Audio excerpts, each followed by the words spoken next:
Bonjour et bienvenue dans cette vidéo qui va nous permettre d'introduire la relativité restreinte. Alors pour commencer, un petit peu d'historique. À la fin du 19e siècle, évidemment, la physique de Newton règne en maître et elle est basée sur le principe de la relativité galiléenne. Alors que dit ce principe?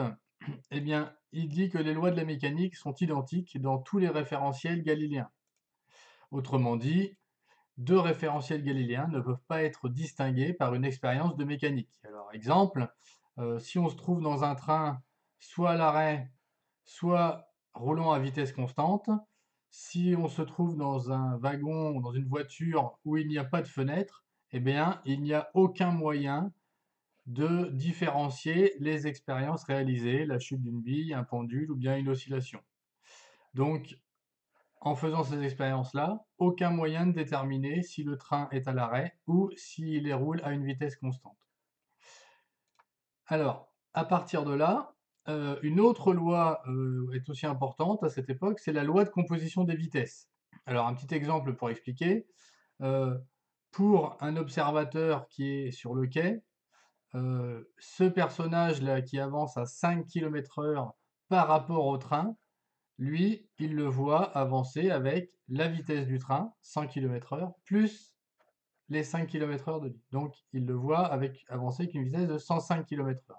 De la même façon, un personnage qui va se déplacer à 5 km/h mais dans le sens opposé à celui du train va être vu par cet observateur-là se déplaçant à une vitesse de 95 km/h. Donc c'est la loi de composition des vitesses dans la mécanique de Newton avec le principe de Galilée.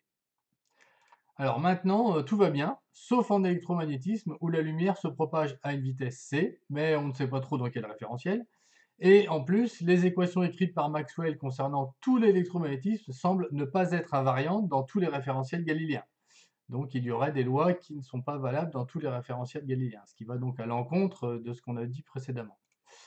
Alors pour résoudre le problème, certains physiciens mettent en avant l'existence d'un éther, donc qui serait une sorte de gaz, qui serait le milieu de propagation dans lequel la lumière aurait une vitesse de c.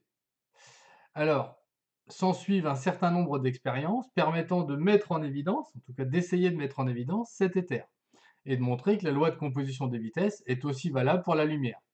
Alors, première expérience, en 1850, Fizeau réalise une expérience d'interférence. Alors, sur ce faisceau de lumière qu'il crée ici, il va essayer de faire passer un faisceau dans le sens de propagation de l'eau. Donc, il fait circuler de l'eau là cet appareil. Et donc, un faisceau va passer dans le sens de propagation de la lumière et le deuxième faisceau dans le sens opposé à la propagation de la lumière.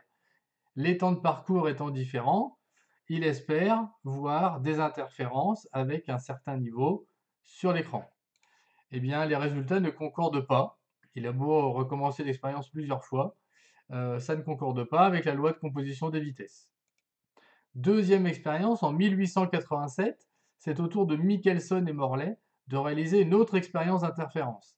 Alors eux, ils se disent que peut-être que la vitesse de l'eau de l'expérience de Fizeau était trop petite. Ils décident d'utiliser la vitesse de rotation de la Terre par rapport à l'éther pour réaliser des interférences. Donc, ils vont, à partir de la source, envoyer un faisceau qui va se déplacer dans le sens de rotation de la Terre et d'autres perpendiculaires qui, eux, ne vont pas être influencés. Ils espèrent observer donc des interférences sur leur écran. Et là encore, c'est un échec. Aucun phénomène d'interférence n'est observé. Alors à partir de là, quelques physiciens vont essayer de modifier les lois de composition de la vitesse. Donc c'est le cas de Lorentz par exemple, qui crée ce qu'on appelle la transformation de Lorentz, suivie par Poincaré, qui donne à peu près les mêmes résultats, mais sans en comprendre le sens physique. Alors c'est qu'en 1905, avec Albert Einstein, qui lui va lancer la révolution. Alors il met fin déjà à l'existence de l'éther et il énonce deux postulats.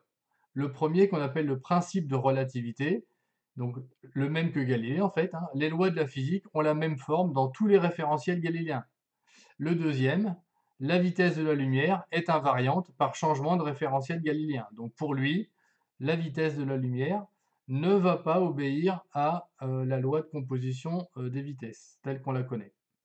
Alors à partir de là, évidemment, ces deux postulats vont amener de profonds changements dans la manière de faire de la mécanique. C'est ce qu'on verra avec quelques exemples dans la deuxième vidéo. Voilà, merci beaucoup, à bientôt.